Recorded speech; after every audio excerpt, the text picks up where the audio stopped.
Hello guys, welcome back to our YouTube channel Karthik Lifestyle and me Karthik. Welcome back to another devotional video. ఈ రోజు వచ్చే శుక్రవారం కాబట్టి అమ్మవారి గురించి అయితే మాట్లాడుకుందాం. ఖచ్చితంగా ప్రతి ఒక్కరు కామెంట్లో జై మాతాది అని లేకపోతే దుర్గాదేవి నమః అని ఇలా అయితే కామెంట్ అయితే చేయండి. చూద్దాం ఎంతమంది కామెంట్ చేస్తారు, ఎంతమంది భక్తులు ఉన్నారో. ఈ రోజు వచ్చేసి శుక్రవారం రోజు దేవి ఆరాధన చేస్తే చాలా పవిత్రం అని అయితే చెప్తున్నారు.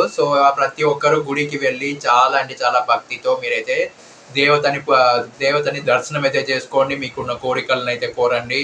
అండ్ ఆ తర్వాత దేవత అయితే కోరికలు తీర్చేసి మనకైతే మంచి లైఫ్ని అయితే ఇస్తుంది, మంచి ఆరోగ్యాన్ని ఇస్తుంది. మన మీద చెడు దృష్టి అమ్మవారిని పూజిస్తే ఐశ్వర్యము సౌభాగ్యము కలుగుతాయని భక్తుల నమ్మకం. ఖచ్చితంగా అయితే మీరు ఈరోజు అమ్మవారిని అయితే దర్శించుకోండి. మీకు మంచి జరుగుతుంది, చాలా అంటే చాలా మంచి జరుగుతుంది. అండ్ మీకు ఉన్న కోరికలన్నీ ఆ అమ్మవారు అయితే తీరుస్తుంది. శ్రీ కనకదుర్గ టెంపుల్లో అమ్మవారు అయితే స్వయంభుగా వెలిసినట్లు విశ్వసిస్తారు.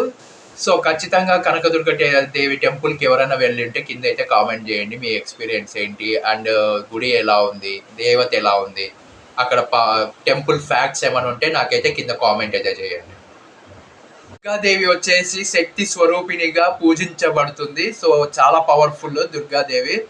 మనకున్న కోరికలు ఇట్టే తీర్చేస్తుంది. అండ్ మనకు ఏదైనా ప్రాబ్లమ్స్ ఉన్నా, దుష్ట శక్తి ఉన్నా, లేకపోతే నెగిటివ్ ఎనర్జీ చాలా భయంకరంగా మన ఇంట్లో ఉన్నా, అండ్ మన మీద చెడు దృష్టి ఉన్న అన్నిటినీ ఆ అమ్మవారు అయితే తొలగించి ఆ అమ్మవారి అండ మన వెనకలు ఉంటుంది. శుక్రవారం కుంకుమార్చన చేయడం చాలా అంటే చాలా శుభప్రదం. ఖచ్చితంగా వెళ్ళి కుంకుమార్చన చేయించండి, కోరికలన్నీ నెరవేరుతాయి అండ్ మీకున్న ప్రాబ్లమ్స్ అన్నీ కూడా తొలగిపోతాయి. ఓకే, లలితాదేవి టెంపుల్స్లో ఈరోజు వచ్చేసి లలితా సహస్రనామ పారాయణం అయితే చేస్తారు. చాలా అంటే చాలా పవర్ఫుల్.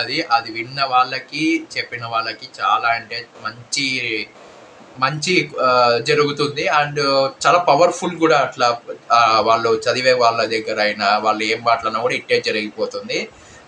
ఈరోజు ఎక్కడన్నా మరి ముందర గంట ఎందుకు మోగిస్తారో తెలుసా? తెలుసుకోవాలంటే చూడండి, చివరి వరకు చెప్తాను.